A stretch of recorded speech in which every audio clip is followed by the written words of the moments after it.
Jadi kalau kita bicara mengenai ekonomi kita, Pak, kita yang penting kita bagaimana ekonomi kita itu disupport sama ekonomi global, karena ya Ya, semua negara pasti terpengaruh sama ekonomi global, Pak, ya kan. betul Nah, betul.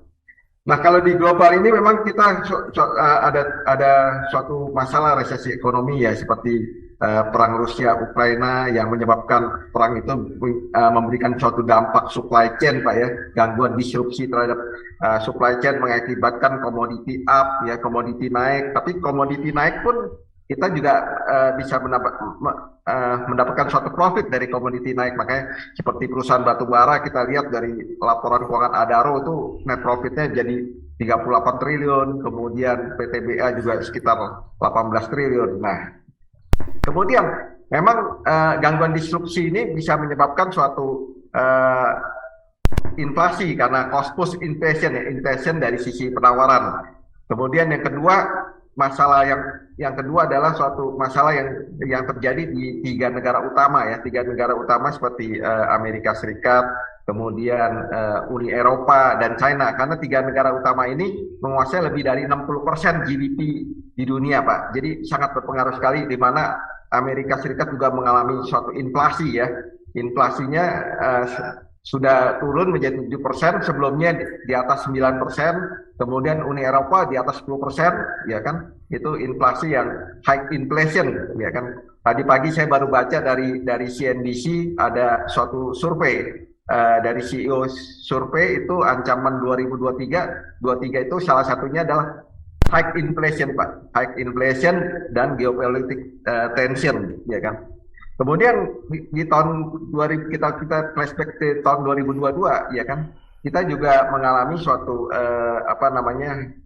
dari pengetatan moneter di global, di mana semua bank sentral di dunia itu mengalami kenaikan bunga, Pak, ya. Kita lihat The Fed juga mengalami kenaikan bunga hampir 4%, Pak, ya, 4%. Dari 0,25 menjadi 4,5%, di atas 4%, sorry, di atas 4%. Nah, juga kita lihat flashback di tahun 2022 ada juga krisis energi, kemudian ada krisis pangan, ya kan? Terus kemudian ada gangguan disrupsi lainnya seperti itu, Pak Sian. Ya, kita lihat Presiden Jokowi juga mengingatkan bahwa sepertiga negara di dunia ini sudah menjadi pasien IMF. Terakhir saya baca itu selain Sri Lanka di negara di Asia itu Pakistan, Pak. Pakistan juga mengalami suatu resesi. Tapi kalau untuk Indonesia kita nggak perlu khawatir, karena Indonesia itu adalah domestic economic oriented, Pak. Jadi domestic economic orientednya itu masih cukup mendukung, karena kita dari GDP kita consumption itu 60%. Jadi cukup mendukung untuk perekonomian kita, gitu, Pak. Oke, dari GDP kan bagus dan kita memiliki struktur ekonomi yang bagus ya. Iya. Secara global kita menuju ke Indonesia, Pak, nasional. Beberapa poin tentang kondisi ekonomi nasional seperti apa, Pak? Ya, kalau kita flashback ke 2022, Pak, ya kan, Indonesia nih selama tahun 2022 ini mengalami suatu, kalau menurut saya semacam windfall profit, Pak, dari naiknya harga batu bara, naiknya nikel, ya kan. Tadi ya seperti saya sebutkan, perusahaan seperti Adaro itu untungnya naik sekarang jadi 38 triliun, terus kemudian PTBA naik jadi 18 atau 19 triliun kurang lebih, Pak, ya. Kemudian kita juga ada naik nikel, ya kan, kemudian naik harga komoditi lainnya, kita diuntungkan justru kalau di Indonesia. Ya, kita lihat flashback tahun 2022, Indonesia juga sukses sebagai tuan rumah G20, Pak, yang mana kita pulihnya lebih cepat, recovery-nya lebih cepat gitu dibandingkan negara lain. Dan Indonesia, kalau menurut IMF dan World Bank, Indonesia itu kalau untuk kena resesi itu hanya 3% saja, Pak. Jadi sangat kecil sekali kalau Indonesia itu kalau kena untuk resesi, Pak. Kemudian kita juga lihat usaha pemerintah, kita flashback di tahun 2022, penanganan pandemi COVID juga cukup bagus, ya kan. Kemudian vaksinasi juga, percepatan vaksinasi juga cukup bagus. Itu membuat aktivitas kita jadi makin cepat gitu, Pak. Kemudian juga kita lihat APBN kita kuat ya, yang mana di masa pandemi APBN kita itu sebagai shock absorber, ya kan, sebagai penahan gitu, Pak. pada saat ada suatu resesi, jadi sebagai shock absorber, yang mana APBN kita banyak memberikan suatu bantuan sosial untuk meningkatkan daya beli masyarakat, Pak. Salah satunya seperti itu. Ya memang kita juga mengalami kenaikan suku bunga akibat dari suku bunga Fed ya, yang kita takutkan terjadi capital outflow, Pak. Maka itu kita Bank Sentral, Bank Indonesia menaikkan suku bunga ya dari 3,5%, kemudian sekarang per Januari kemarin sudah mencapai 5,75%. Salah satunya adalah untuk antisipasi dari capital outflow dan untuk antisipasi dari kenaikan bunga The Fed, Pak. Gitu, Pak. Oke, Pak, menarik. Tantangannya seperti apa, Pak? Kalau kita lihat beberapa kondisi ekonomi makro nasional maupun internasional, global dan secara nasional, tantangan-tantangan apa yang kira-kira akan kita hadapi sebagai profesional, perusahaan, pebisnis, sehingga dari tantangan ini lebih kepada ada persiapan yang lebih matang untuk supaya dapat menghadapi dan bahkan projection dapat grow ke depannya sebagai profesional dan perusahaan. Iya, mungkin tantangan yang pertama, Pak, itu kita masalah perang. Karena masalah perang ini membuat suatu gangguan supply chain, Pak ya. Perang Rusia-Ukraina kita tidak tahu kapan ini berakhir. Saya kemarin juga dapat berita dari CNBC itu yang mana NATO sudah terang-terangan mengirimkan senjata ke Ukraina untuk masalah perang Rusia-Ukraina. Jadi kita belum tahu kapan perang ini. Karena perang ini dampaknya cukup besar, Pak, terutama gangguan disrupsi supply chain ya. Karena kita ada beberapa barang kita yang ada untuk import mesin, kemudian import bahan baku, ya kan. Itu ketergantungan negara lain juga ada, jadi bisa terganggu dari masalah supply chain. Terus kemudian perlambatan ekonomi dunia ya, yang tadi saya sebutkan 3 negara utama ya, kalau seperti Amerika Serikat, China dan Uni Eropa, mereka juga sedang pertumbuhannya juga melambat. Contohnya seperti kayak Amerika Serikat tuh diprediksi tahun 2022 itu 1,6, untuk tahun 2023 diprediksi 1%, Pak.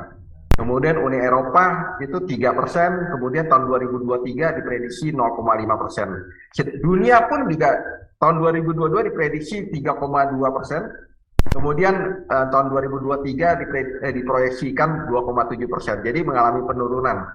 Terus kemudian kita lihat dari PMI, Pak, Production Manufacturing Index ya. Seperti di Amerika Serikat, di Uni Eropa itu di bawah 50 kan. Jadi kalau di bawah 50 kurang ekspansi gitu, sekitar 47, 48. Sedangkan kalau industri kita di atas 50, 51. Jadi kalau di kita industri kita cukup lumayan bagus. Kemudian ya kenaikan suku bunga masih tetap menghantui ya kan, karena negara seperti Amerika Serikat yang kenaikan suku bunganya sekitar 4,5%, mereka masih mengantisipasi dari inflasinya, Pak, karena inflasi di sana masih sekitar 7% gitu. Jadi mereka harus mengejar inflasinya. Untuk menahan inflasi mereka harus menaikkan suku bunga, mengakibatkan suatu efek ke depan gitu. Ya kemudian ya inflasi yang tinggi ya, Pak ya. Kalau di UK ya kan, di Uni Eropa itu inflasi sempat mencapai di atas 10% gitu, Pak. Ya, menarik. Masih ada tambahan lagi catatan, Pak? Ya kalau untuk di tantangan dari nasional ya, kita juga sekarang daya beli juga sudah agak menurun, tapi pemerintah berusaha salah satunya memberikan suatu bansos ya untuk meningkatkan daya beli.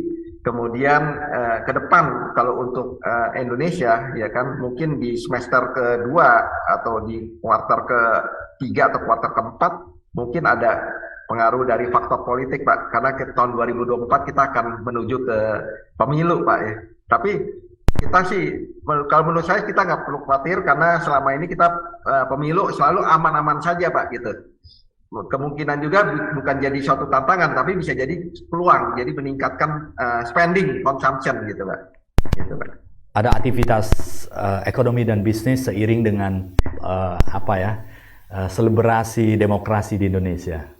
Nah ini Pak, melihat beberapa catatan kan ada ketidakpastian supply chain dan kemudian ada penurunan daya beli di beberapa negara di luar negeri, dan kemudian ada beberapa yang sudah masuk menjadi restrukturisasi oleh IMF ya. Artinya memang segi ekonomi dan keuangan sebagian negara itu mengalami resesi. Nah, apa yang harus diantisipasi, Pak? Apakah kita lihat dari persiapan untuk sebagai pebisnis, pengusaha dan profesional di Indonesia, apa yang harus diantisipasi, walaupun secara manufacturing index kita masih bagus ya Pak ya?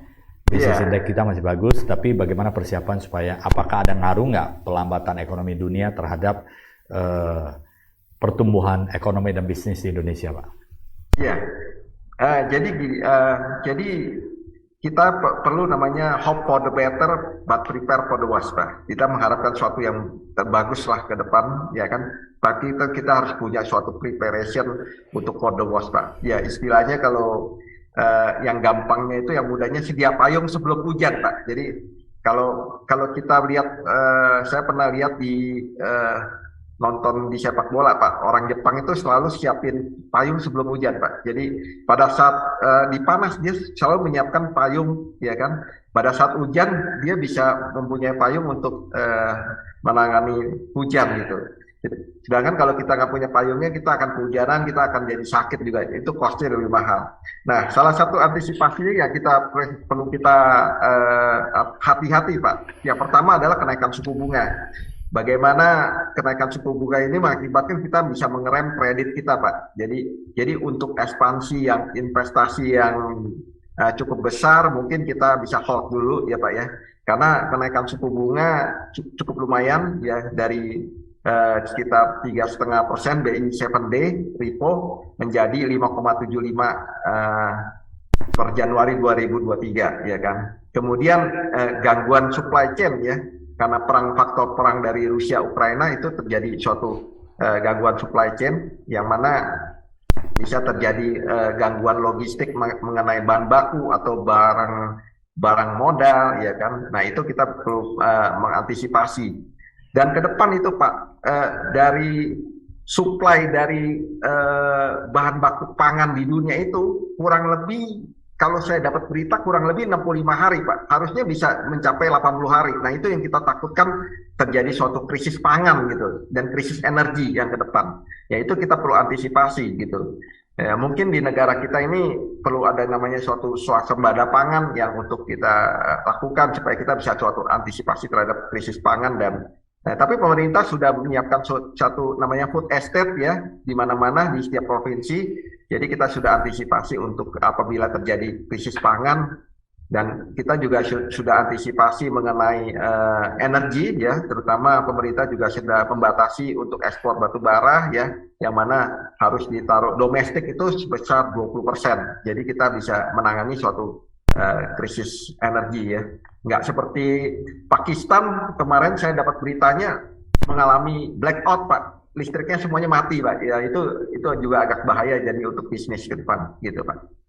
Oke, kalau kita cerita persiapan ya Pak ya untuk orientasi ekspor, berarti harus lebih hati-hati terhadap negara tujuan ekspor ya, memperluas market strategi supaya pasar tujuan ekspor itu dapat berkembang dengan baik.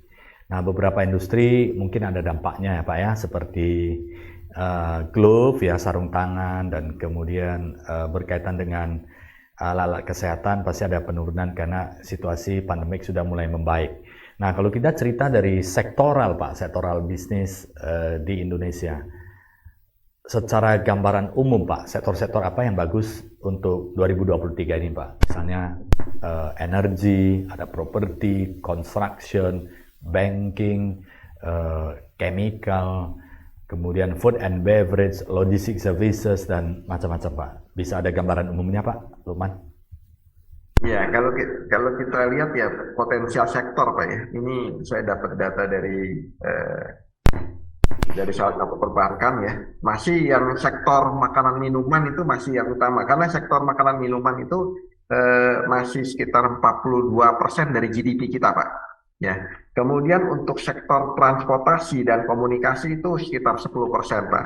Ya, ada beberapa sektor lah. Kalau di Indonesia yang yang sedang menarik ini sektor dari pertambangan Pak, seperti nikel, boksit, ya, timah, batu bara itu masih tahun 2003 mungkin harganya akibat karena faktor perang ya geopolitik itu harga dari komoditi ini masih tetap harganya tetap naik gitu. Kemudian tapi untuk sektor makanan minuman ini sektor yang bisa dibilang apa namanya kebal krisis Pak gitu. Baik, Indonesia kan dengan penduduk 270 juta lebih, ini sebuah pasar yang sangat besar, sektor makanan. Tetapi Indonesia juga terdiri dari negara kepulauan juga ya, banyak-banyak pulau sehingga transportasi dan kemudian apalagi didukung oleh tol trans Sumatera dan Jawa ini menghubungkan seluruh Sumatera dan menghubungkan seluruh Jawa ini sudah hampir rampung ya, untuk Sumatera hampir rampung juga. Nah ini faktor logistik services, apakah logistik cost-nya itu bisa lebih rendah untuk mendukung distribusi yang bersifat kebutuhan pokok maupun yang untuk supply kebutuhan rumah tangga di seluruh Indonesia seperti ya fast moving consumer goods dan kemudian industri-industri seperti F&B, kemudian industri yang furniture, home appliance, elektronik dan macam-macam. Pengaruhnya ada Pak Lukman setelah pembangunan tol Trans Sumatera maupun Jawa sudah terhubung? Pasti Pak, pasti ada manfaatnya ya kan, karena dengan infrastruktur yang baik ya kan memang memberikan suatu dampak ya, mengurangi cost logistik. Tapi kita flashback tahun 2022 ya, pada sekitar bulan Agustus kan akibat dari kenaikan dari BBM Pak, itu sangat memukul dari sektor logistik Pak ya, yang mana kemudian cost dari logistik itu mengalami suatu kenaikan Pak. Ya mudah-mudahan ke depan BBM bisa kembali turun ya kan, itu bisa membuat dari cost logistik kita menjadi lebih murah dan lebih bersaing gitu Pak ya, ke depan. Baik, faktor support ke depannya seperti apa Pak ya? Misalnya sebuah perusahaan, tips lah faktor support ke depannya untuk perusahaan, misalnya perusahaan yang mungkin pada sektor yang bagus apa yang harus dilakukan dari aspek manajemen, sumber daya manusianya, kemudian bagaimana kelola keuangannya, melihat peluang-peluang yang bagus seperti apa. Kemudian di sisi lain kan yang bukan termasuk sektor yang bagus, apa yang perlu disiapkan, karena tidak mudah bagi perusahaan untuk membuka perusahaan baru yang lama ditinggalkan ya. Tentunya harus ada strategi untuk survival, sehingga sambil menunggu apa yang harus dilakukan supaya sekurang-kurangnya bisa untuk bertahan dan melakukan inovasi untuk perkembangan berikutnya, Pak Lukman. Ya, jadi kalau faktor support ke depan nih Pak ya, kalau menurut saya sih tetap setelah PPKM dicabut ini aktivitas bisnis sudah kembali normal ya kan. Ya kalau saya melihat suatu ke depan itu UMKM Pak ya kan. UMKM ini salah satu penopang perekonomian kita Pak, karena kalau kita lihat dari data Pak ya, itu UMKM itu 60% dari GDP kita itu UMKM bisa dijadikan backbone perekonomian kita Pak. Jadi salah satunya adalah yang bisa mensupport perekonomian kita adalah salah satunya ada UMKM. Di sini juga UMKM ada banyak, ada UMKM kuliner, UMKM fashion, terus agribisnis, terus kemudian ada UMKM online food delivery. Terutama di bidang makanan minuman, akibat dari pada saat di masa pandemi, akibat faktor dari aplikasi online itu sangat membantu meningkatkan UMKM Pak. Jadi sektor mikro dan sektor menengah itu menjadi suatu penopang backbone, sebagai backbone perekonomian kita. Yang cukup banyak ya, seperti contohnya seperti minuman boba Pak atau misye Pak, yang itu kan menjamur di mana-mana Pak. Tiap 1 kilometer pasti ada ruko yang minuman manis itu Pak, ya kan? Itu sangat menjamur sekali. Jadi itu suatu prospek bisnis yang ke depan itu Pak, seperti makanan minuman gitu, kuliner gitu Pak. Baik, artinya kuliner masih menjadi faktor yang tidak akan pernah mati ya Pak, yang akan terus tumbuh dan berkembang, karena itu adalah sebuah kebutuhan dasar setiap orang untuk dapat menikmati makanan dan minuman. Nah, setelah pandemi mulai menuju endemi, ya tetap harus hati-hati. PPKM sudah tidak berlaku lagi. Ini artinya kehidupan atau habit dari sebelumnya sudah mulai terjadi lagi ya Pak ya. Kita lihat resto-resto, kemudian kafe-kafe sudah mulai banyak yang tumbuh dan berkembang. Nah, yang sebelumnya UMKM yang katakanlah misalnya mereka ada central kitchen yang bisa untuk semua, kemudian ada kitchen bersama, ada dapur bersama yang melayani bersama, yang tidak menyediakan dine-in, itu sangat cocok untuk situasi di mana take away. Nah, sekarang kan habit sudah kembali ke bagaimana bisa menikmati makan dan minum bersama teman-teman, gathering bersama, kongko bersama, interaksi bersama. Ini pasti ada ngaruhnya. Artinya sebuah UMKM yang tidak ada menyediakan facility seperti itu mungkin akan mulai menghadapi tantangan baru. Pak Lukman melihatnya seperti apa? Seperti Mixie kan, Mixie dia khusus menyediakan ruko, tapi optimalisasi harga-harganya juga sangat terjangkau ya Pak ya, kalau dilihat dari analisis pricing strateginya, dan kemudian quality-nya juga competitiveness, sangat competitiveness.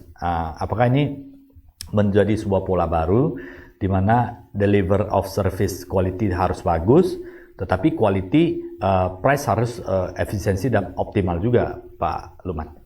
Bapak melihatnya seperti apa? Ya, kalau saya melihat untuk sektor makanan minuman baik offline maupun online, Pak, ini tetap masih berlanjut tumbuh, Pak, ya kan?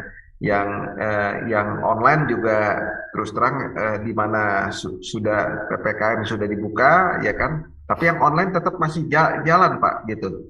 Karena ada beberapa faktor ya, masyarakat ada juga yang suka online, ada juga yang suka langsung gathering langsung gitu. Jadi saya melihat bahwa untuk online dan offline-nya juga tetap seiring pertumbuhannya tetap masih jalan, Pak. Kita lihat juga terus terang dari kalau yang online otomatis pemakaian packaging kita juga terus terang cukup meningkat gitu, Pak, ya kan. Nah, kemudian kalau yang offline ya kan, itu juga banyak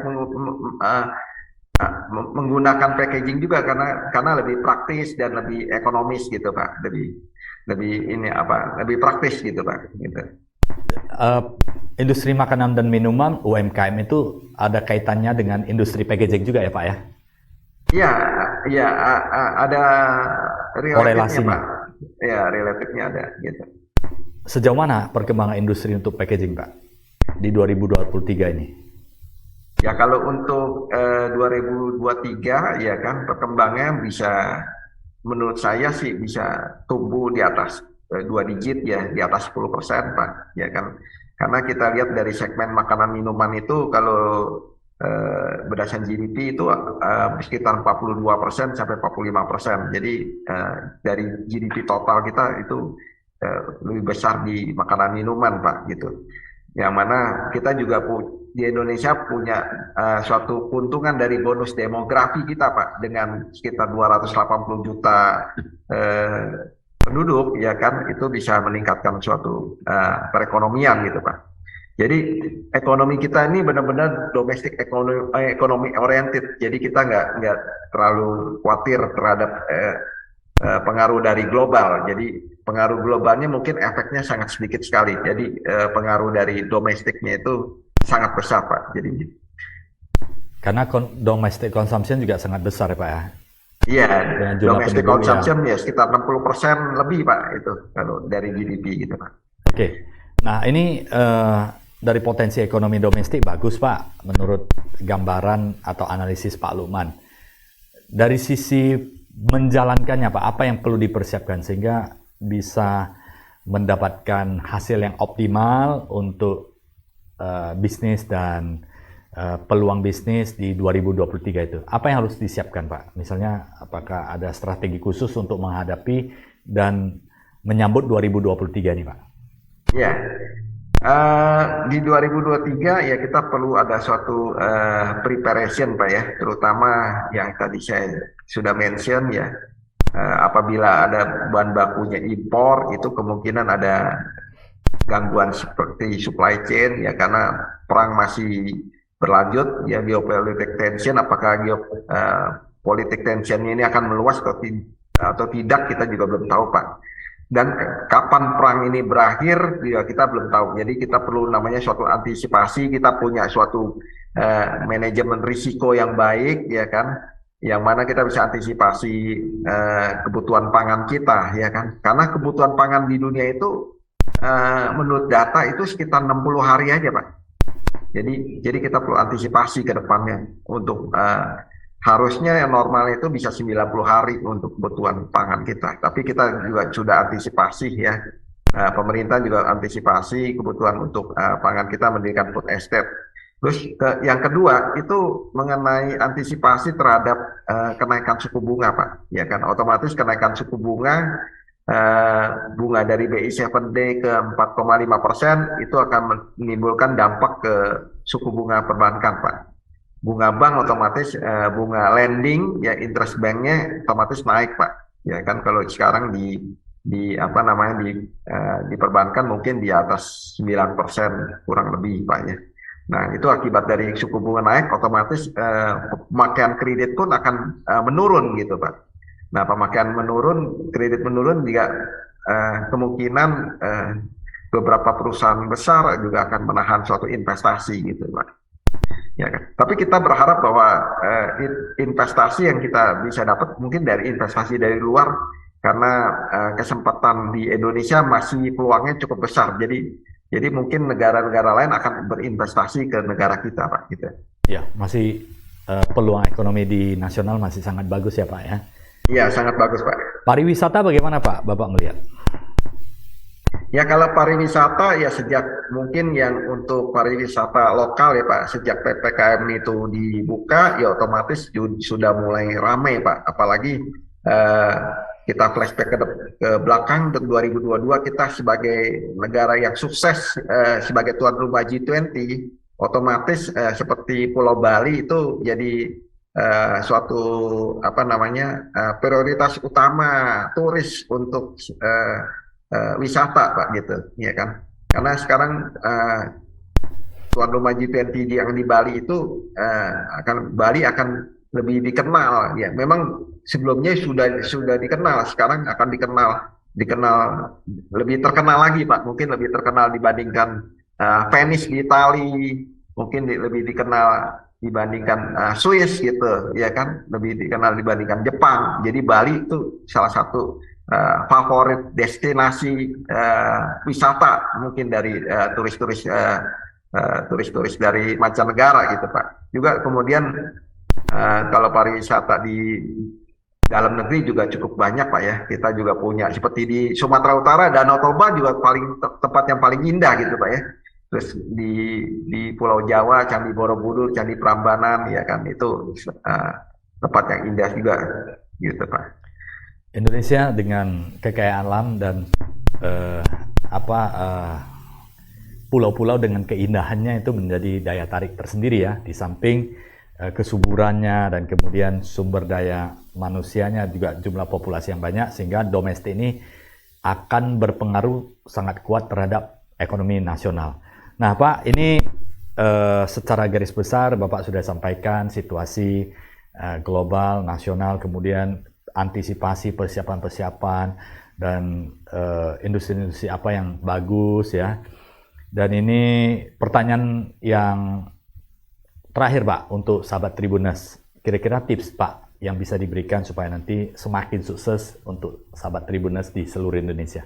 Silakan Pak Lukman. Ya, saya tadi lihat berita bahwa di 2023 kalau secara global ya banyak ancamannya, terutama high inflation, geopolitik tension ya kan. Ya untuk sahabat Tribuner kita harus hope for the better but prepare for the worst. Jadi preparationnya itu yang paling penting Pak. Istilahnya sedia payung sebelum hujan ya kan. Jangan sampai kita kehujanan jadi sakit ya kan, itu biaya obat dokternya juga jauh lebih mahal dibandingin payungnya gitu Pak. ya kan. Nah, salah satunya kita harus punya suatu apa namanya manajemen risiko yang bagus, ya kan. Terutama yang kita antisipasi adalah ya seperti tadi yang saya sebut gangguan supply chain, kenaikan suku bunga, terus kemudian ada beberapa seperti high inflation, ya kita juga harus antisipasi ke depan, ya kan. Kemungkinan kan bagaimana kita mengantisipasi high inflation ke depan gitu Pak. Terus kemudian ya peluangnya juga masih banyak di Indonesia, ya kan, seperti yang tadi sudah kita sebut ya, terutama di segmen makanan minuman karena kita punya adalah domestic economy oriented ya. Bahkan yang seperti minuman Misi aja bisa menjamur di mana-mana, tiap 1 kilometer pasti ada, tiap ruko yang kosong itu selalu diisi. Nah, kemungkinan juga makanan-makanan tradisional kita, kemudian minuman tradisional kita harus lebih menjamur gitu Pak. Jadi kita punya suatu apa namanya kuliner yang beraneka ragam dan kuliner yang menarik, ya kan. Kedepannya juga kita bisa manfaatkan peluang-peluang ini. Ya pasti di Indonesia ini peluangnya cukup besar, ya kan. Bahkan dari luar sendiri juga menginginkan investasi, terutama di komoditi ya. Ya, komoditi-komoditi andalan di dunia juga adanya di semua ada di Indonesia seperti boksit, nikel, timah, batu bara, ya kan. Bahkan pemerintah sekarang menginginkan hilirisasi.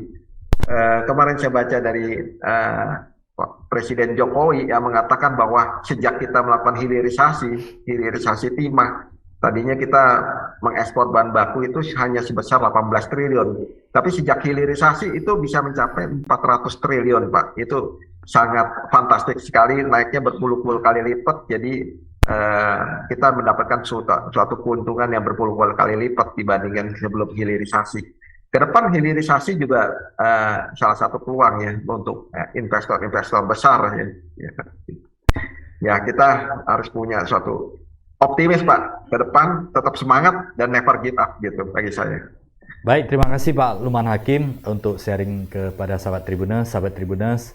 Semoga pembicaraan dengan Pak Luman yang mengenai ekonomi global maupun nasional, dan kemudian ada beberapa sektor yang bagus seperti sektor makanan dan minuman, dan ada persiapan juga harus bagus ya, persiapan lebih baik. Dan kemudian selalu antisipasi ya, preparing for the worst ya, walaupun kita ada harapan yang bagus, tapi always preparing yang situasi bagaimana supaya kita bisa terlepas dari permasalahan-permasalahan dihadapi. Dan doanya untuk sahabat Tribuners selalu sukses, maju dan berkembang serta sehat selalu. Terima kasih Pak Luman untuk sharingnya ya. Sampai jumpa di Inspirasi Bisnis episode selanjutnya yang selalu menarik untuk Anda. Thank you Pak Luman sekali lagi. Ya, terima kasih Pak. Thank you.